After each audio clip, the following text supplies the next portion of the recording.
دنیا کی تاریخ کی کوئی بھی اچھی آرٹسٹک چیز ہو، وہ چاہے فلم ہو، پینٹنگ ہو، فوٹوگراف ہو، کوئی ناول ہو، کوئی کہانی ہو، اس کے پیچھے ایک فنڈامنٹل چیز جو ہے وہ ایک اچھا آئیڈیا ہے، ایک زبردست قسم کا کریٹیو انوویٹو اچھا سا آئیڈیا۔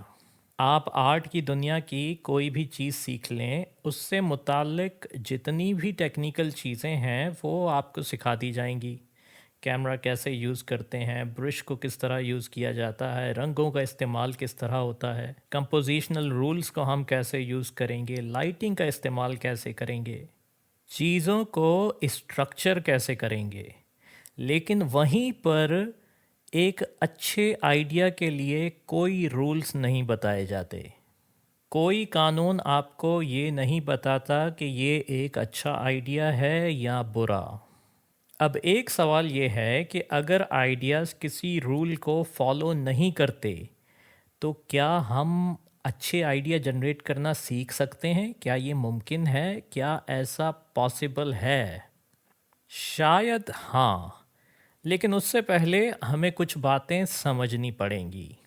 ایک کتاب جس کا نام گڈ ٹو گریٹ ہے، اس کے اندر رائٹر نے 10-12 سی ای اوز سے انٹرویوز کیے ہیں کہ آخر وہ اتنے اچھے اچھے آئیڈیاز کیسے جنریٹ کرتے ہیں، ان کی کامیابی کا راز کیا ہے، اور اتنے زبردست قسم کے آئیڈیاز وہ کہاں سے لاتے ہیں۔ اور آپ کو حیرانی ہوگی کہ ان میں سے کئی لوگوں کا جواب تھا کہ دے گاٹ لکی۔ اب اگر ہم یہ مان لیں کہ ایک اچھا آئیڈیا صرف ایک لک ہے تو کیا ہم محنت کرنا چھوڑ دیں؟ کیا ہم کوشش کرنا چھوڑ دیں کہ اگر لک میں ہوگا تو آئے گا ورنہ نہیں آئے گا؟ کوئی اور ایک ٹرائی کرے اور اسے ایک اچھا آئیڈیا مل جائے گا، ہم ہزاروں بھی کرتے رہیں پھر بھی نہیں ملے گا۔ لیکن ایسا بھی نہیں ہے۔ اگر ہم یہ بھی مان لیں کہ یہ ایک لک ہے تو اسٹیٹسٹکلی اسپیکنگ آپ جتنی زیادہ ٹرائز کریں گے آپ کے چانسز اتنے ہی بڑھتے جائیں گے کہ آپ کو کوئی ایک اچھا آئیڈیا مل جائے۔ جتنی زیادہ محنت اور ٹرائی کرتے رہیں گے وقت کے ساتھ ساتھ آپ کے چانسز بھی بڑھتے رہیں گے، اور ایک وقت لازمی آئے گا کہ ایک اچھا آئیڈیا آپ کے دروازے پہ دستک دے گا۔ اور یہاں پہ آتا ہے ہمارا دوسرا سوال کہ جب کوئی اچھا آئیڈیا ہمارے دروازے پہ دستک دیتا ہے تو کیا ہم اسے سننے کے لیے تیار ہیں؟ اس کی ایک شاندار مثال مائکرو ویو اوون ہے۔ مائکرو ویو اوون کو انوینٹ کرنے والے شخص کا نام تھا پرسی اسپینسر۔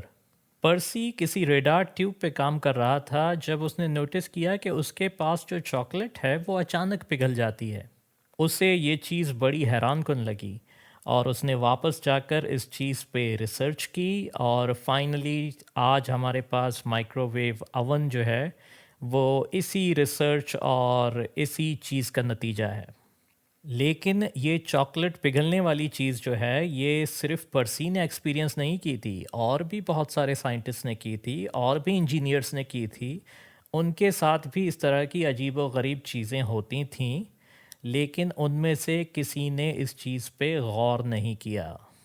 جب یہ آئیڈیا ان کے دروازے پر دستک دے رہا تھا تو ان میں سے کسی نے اس کی بات نہیں سنی، صرف پرسی نے سنی۔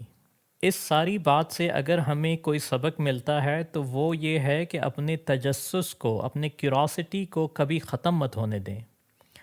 اگر چیزیں ایسی ہیں تو ایسی کیوں ہیں؟ اگر ایسی ہیں تو ویسی کیوں نہیں ہیں؟ اپنے آپ سے سوال کرتے رہا کریں۔ مجھے سب پتہ ہے، مجھے سب معلوم ہے کہ مینٹالٹی کو ختم کریں۔ جس طرح چھوٹے بچوں کو چیزوں میں تجسس ہوتا ہے اسی قسم کا انٹرسٹ پیدا کریں۔ اس کی ایک مثال آپ کو مارش میلو چیلنج کے اندر مل جائے گی۔ اگر آپ گوگل پہ سرچ کریں گے مارش میلو چیلنج تو ساری ڈیٹیلز آ جائیں گی، لیکن مختصراً یہ کہ یہ ایک ٹیم بلڈنگ ایکسرسائز ہے، کریٹیو ایکسرسائز ہے، جو اکثر ٹیمز کو اور لوگوں کو اس لیے دی جاتی ہیں تاکہ وہ ٹیم بلڈنگ اور کریٹیو ہونا سیکھیں۔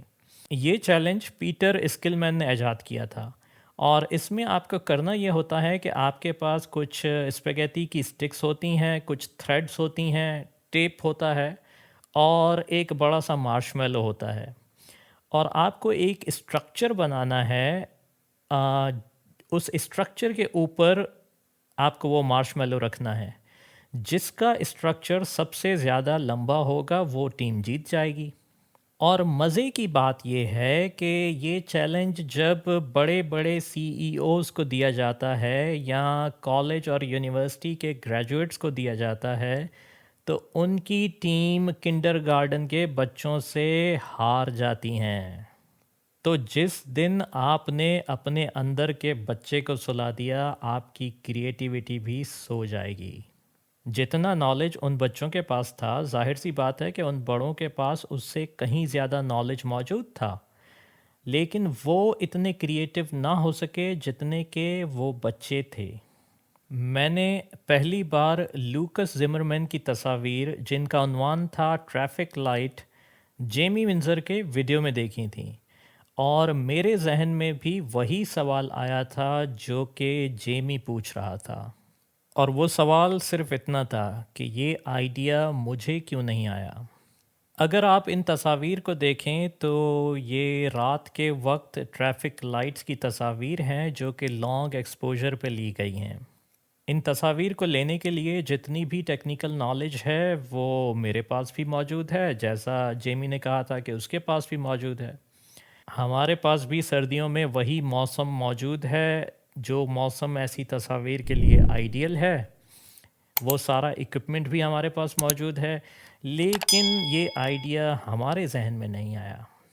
حالانکہ وہ ساری انفارمیشن اور نالج اور ٹیکنیکل اسکلز ہمارے پاس موجود تھے، لیکن وہ آئیڈیا ہم کریٹ نہیں کر سکے۔ آئیڈیاز کریٹ کرنا بھی ایک قسم کی مشق ہے، ایک قسم کی ایکسرسائز ہے۔ جتنا آپ کوشش کرتے رہیں گے اتنا آپ کی مسل اسٹرانگ ہوتی رہے گی۔ اس کے لیے بھی پریکٹس کی ضرورت ہے، دنیا کو الگ طریقے سے دیکھنے کی ضرورت ہے، لوگوں کو سننے کی ضرورت ہے، جن سے آپ کو اختلاف ہے، جن کی بات آپ کو الگ لگتی ہے، جن کی بات آپ کو غلط لگتی ہے، ان کی بھی سنیے، ان کو سمجھنے کی کوشش کیجئے، چیزوں کو سمجھنے کی کوشش کیجئے کہ آخر وہ ایسا کیوں بلیو کرتے ہیں، وہ ایسا کیوں سوچتے ہیں۔ امید کرتا ہوں کہ اس ویڈیو سے آپ کو کچھ سیکھنے کو ملا ہوگا۔ کچھ اچھا بناتے رہیے۔ Good luck.